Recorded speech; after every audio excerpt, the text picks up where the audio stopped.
It all started with a simple text message, an innocent string of words that shattered the fragile peace of my life.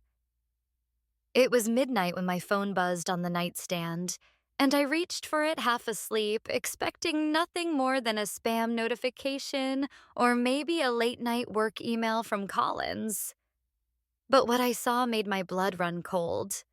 The message was brief but damning. "I can't wait to see you tomorrow, love. You're all I think about." My heart stopped. Who was this? And why was my husband receiving such intimate messages at this hour? At first, I tried to rationalize it. Maybe it was a wrong number. Maybe it was some bizarre prank. But deep down, I knew something wasn't right. Collins had been coming home later and later every night, always with the same excuse. Work meetings, client dinners, urgent deadlines. Yet his clothes smelled faintly of perfume, not the kind I wore, and there were days when his phone would mysteriously vanish, only to reappear hours later with no explanation. Every time I confronted him, he'd brush me off with a laugh, saying I was being paranoid. "You're imagining things," he'd say, kissing my forehead as if that could erase my doubts. But how could I ignore the sinking feeling in my stomach? The tension between us grew unbearable. Our once loving home turned into a battleground. One night, after another one of his late returns, we had a fight so explosive that our neighbors called the police. I remember screaming at him, tears streaming down my face, accusing him of betrayal while he stood there, stone-faced, refusing to answer my questions. "You don't trust me anymore," he shouted back, slamming his fist on the table. Glasses shattered and the sound echoed through the house like a gunshot. That moment felt like the end of everything we'd built together. But the worst part wasn't even the arguments, it was the silence afterward. The deafening quiet that followed our fights, where neither of us spoke, yet the air was thick with unspoken accusations. I couldn't sleep. Every time I closed my eyes, I pictured him with someone else. Younger, prettier, someone who didn't question him constantly. Was she laughing at his jokes? Did she cook him dinner and listen attentively to his stories? The thought made me sick to my stomach. And then there were the little details that added fuel to the fire. Like the time I found a receipt for an expensive restaurant tucked inside his wallet.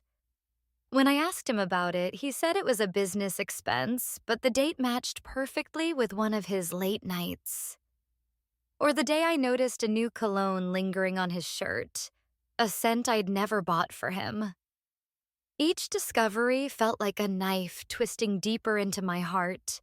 Collins didn't seem to care about the damage he was causing. Instead, he acted like he was untouchable, as if he held all the cards. He'd walk around the house whistling, completely oblivious to the storm brewing inside me. Sometimes I wondered if he even loved me anymore. Had I become invisible to him?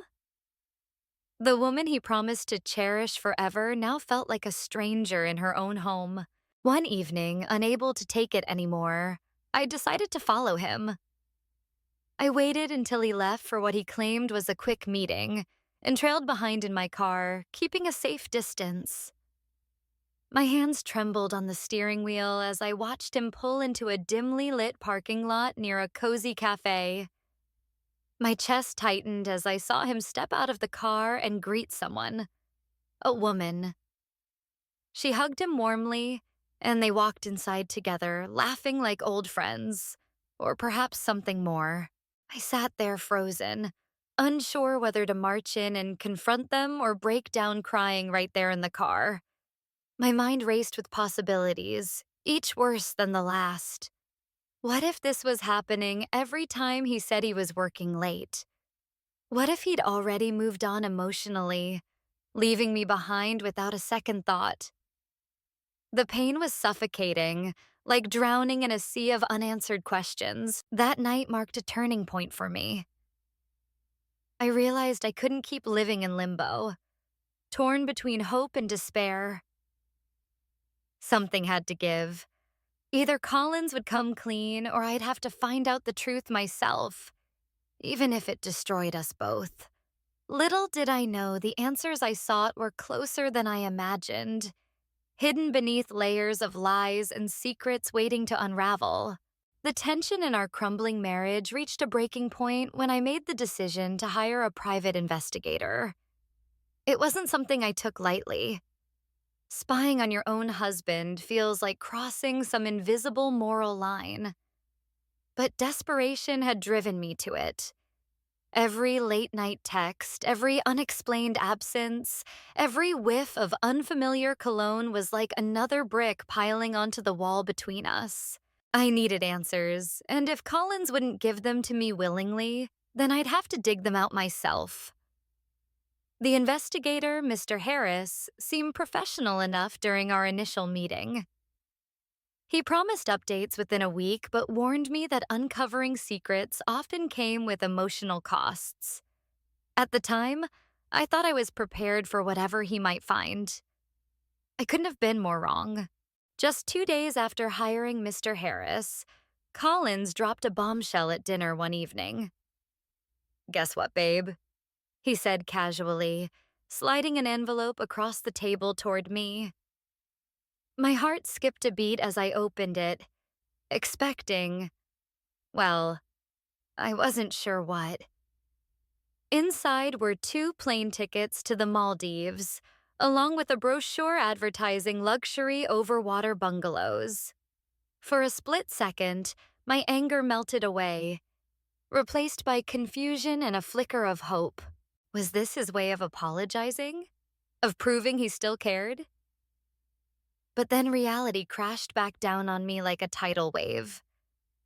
Why now? Why suddenly plan such an extravagant trip after months of cold shoulders and whispered phone calls? I forced a smile, trying to mask my suspicion. "This is unexpected," I said carefully. "What's the occasion?" "Oh, just because," he replied, shrugging nonchalantly. "We haven't taken a real vacation together in years. Thought it'd be nice to get away." His casual tone grated against my nerves. "Just because?" That wasn't an answer. It was an evasion. Something about the whole situation felt off, but I couldn't quite put my finger on it. Still, I played along, nodding and thanking him while my mind raced with possibilities. Could this be a setup? Was he planning to meet someone there? Or worse, was he luring me into a false sense of security before dropping some devastating news? Later that night, unable to shake my unease, I decided to double-check the details of the trip.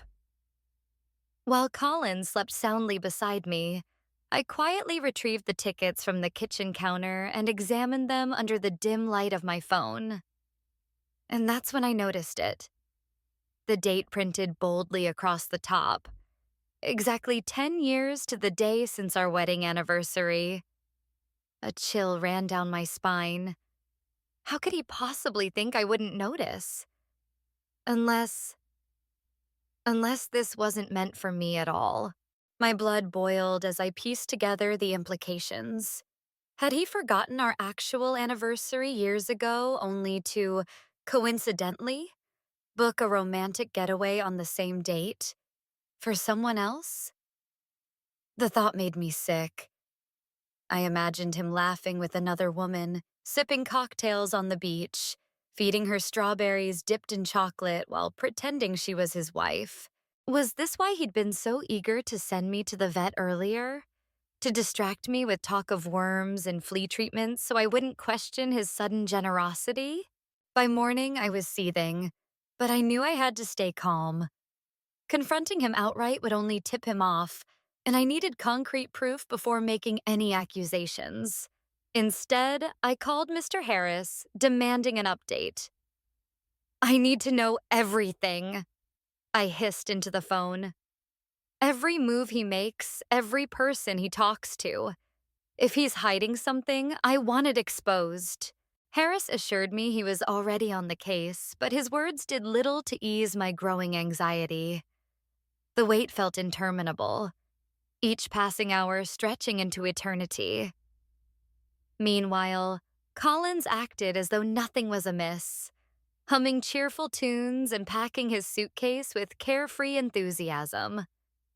Watching him, I felt a mixture of rage and despair. How could he look so innocent when he was potentially plotting my downfall? As the departure date approached, I found myself torn between dread and determination. Part of me wanted to cancel the trip altogether, to avoid stepping foot on what might become a stage for betrayal. But another part, a darker, more vengeful side, wanted to go, to catch him red-handed and confront him face to face. Either way, I knew one thing for certain. The truth was close, lurking just beneath the surface, waiting to explode like a ticking time bomb. The unraveling of our marriage reached its crescendo in the most devastating way possible.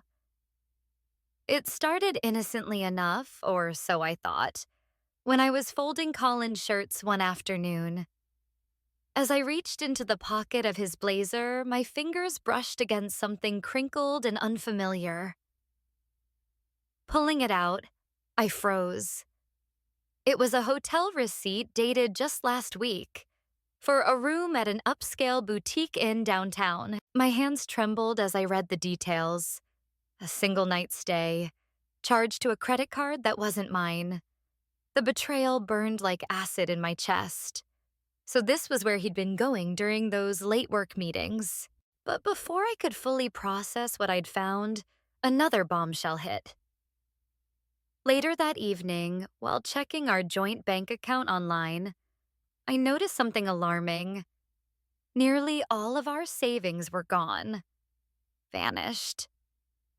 A cold sweat broke over me as I scrolled through the transactions, large withdrawals made over the past few months, none of which I recognized. How had I missed this? Had Collins been siphoning off money behind my back? And if so, for what? For her? The questions swirled in my mind like a storm, each one more suffocating than the last. The next morning, I confronted him.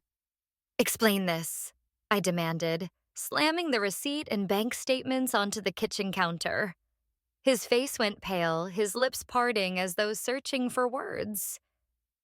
For a moment, guilt flickered across his features, but then it hardened into something else. Defiance. "You think you're innocent here?" He shot back, his voice sharp with accusation. He pulled out his phone and shoved it toward me. On the screen was a screenshot of my own recent withdrawal, a staggering amount transferred to an unknown account. "Care to tell me who that's for?" My stomach dropped. I don't know what this is," I stammered, panic rising in my throat. But Collins wasn't listening. His eyes blazed with anger and hurt, mirroring exactly how I felt.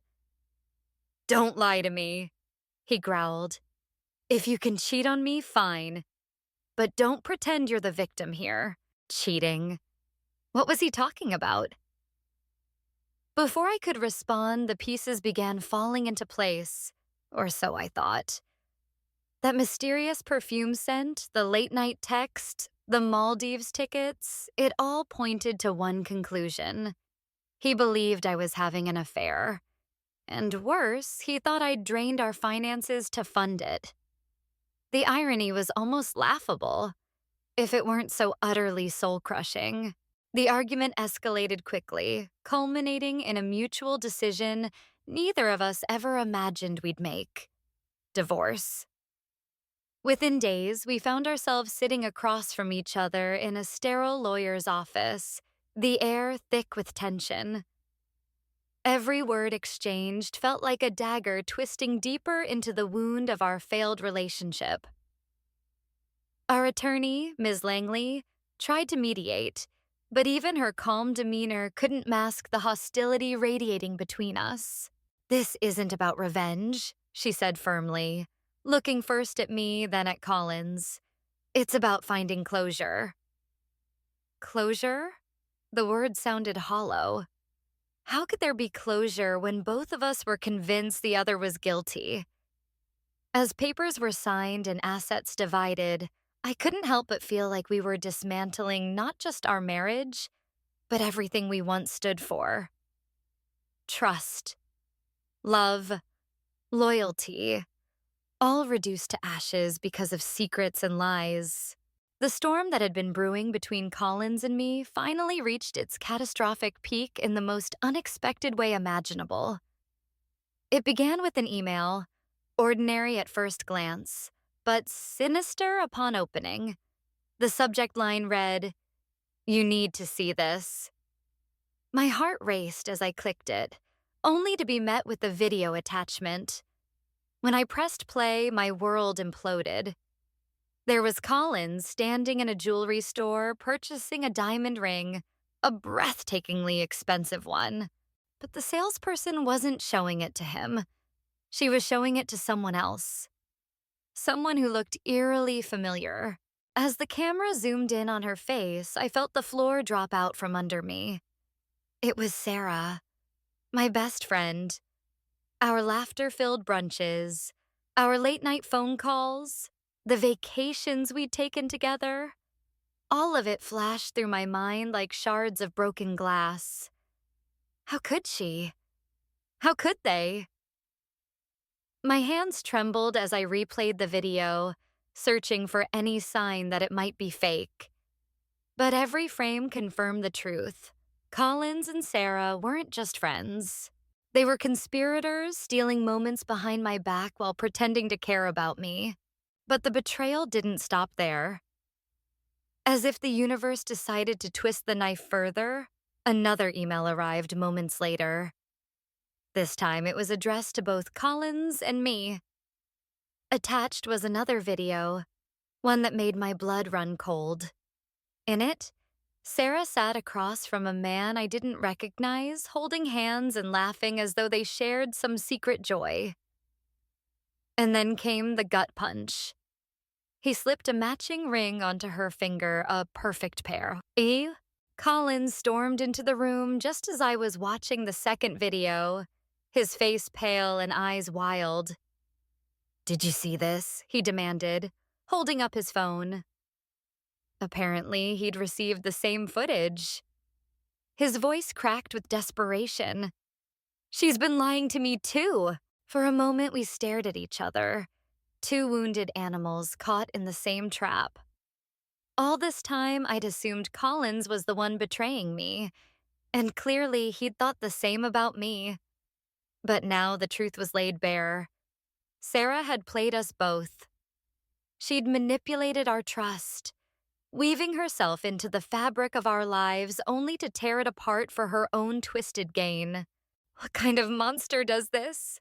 I whispered, tears streaming down my face. Collins sank into a chair, his head in his hands. "I can't believe I trusted her," he muttered, his voice hollow. "All those times she told me you were distant. She said you didn't care anymore." His words hit me like a punch to the gut. So that's how she justified it. To him, I was the neglectful spouse, and to me, he was the unfaithful partner. She'd sown seeds of doubt so effectively that neither of us questioned her motives. We'd turned against each other, blind to the real enemy in our midst. And yet, even amidst the devastation, something inside me snapped awake. Anger burned brighter than grief, fueling a fire I hadn't felt before. "We can't let her win," I said sharply, standing up. "If she wanted to destroy us, we'll show her she failed." Collins looked up, his expression shifting from despair to determination. "What do you have in mind?" I smiled grimly, already formulating a plan. "Let's make sure she regrets ever crossing us." The night of our 5th wedding anniversary arrived, cloaked in an atmosphere thick with tension and unspoken truths. Collins and I had agreed to host a dinner party, a grand celebration with all our closest friends and family. On the surface, it was supposed to be a joyous occasion, but beneath the facade, we both knew the real reason for this gathering. Tonight, we would confront each other with everything. The lies, the secrets, the betrayals, all of it would finally come to light. As guests filled the room, their laughter echoing against the walls, I felt like I was walking into a lion's den. Every smile seemed fake, every congratulatory hug laced with irony. How could they celebrate a marriage that was crumbling before their eyes? When the clock struck 8, Collins raised his glass to make a toast. His voice trembled slightly as he began. "Thank you all for being here tonight to celebrate 5 years of... well..." He paused, searching for words. "Of life together." The hesitation in his tone sent a ripple of unease through the crowd. I stood up slowly, my heart pounding like a drum. This was it, the moment I'd been dreading and preparing for. "I think it's time we told everyone the truth," I said, my voice cutting through the air like a knife. Gasps rippled across the room as heads turned toward us. Collins looked at me, his expression unreadable. For a brief second, I wondered if he'd back down, if he'd try to salvage whatever remnants of dignity we had left. But then he nodded curtly, signaling his agreement. I took a deep breath and began, recounting every suspicion, every piece of evidence I'd gathered over the past months. The hotel receipts, the mysterious texts, the diamond ring. Not meant for me, but for Sarah. My voice cracked as I spoke her name, the betrayal slicing fresh wounds into my already battered heart. "And then there's the video," I added, my gaze locking onto Collins. "The one showing you with someone else." Collins didn't flinch. Instead, he stepped forward, his own story spilling out like venom. "You think I'm innocent?" he shot back, pulling out his phone. "What about this?" He played the footage of my supposed withdrawal from our joint account, his voice rising with fury. "Did you really think I wouldn't find out?" The room erupted into chaos. Friends exchanged shocked glances. Parents whispered urgently to one another. It was as though the ground beneath us had split open, revealing the chasm of mistrust we'd built. Tears streamed down my face as I denied the accusations, my denial met with skepticism. "I don't know anything about that money," I cried, desperation clawing at my throat. Just as the argument reached its breaking point, a new voice cut through the storm. "Enough!" It was Mark, one of Colin's co-workers, standing near the doorway with a sheepish grin. All eyes turned to him, confusion etched on every face. "This is my fault," he admitted, stepping closer. "It was just supposed to be a stupid prank."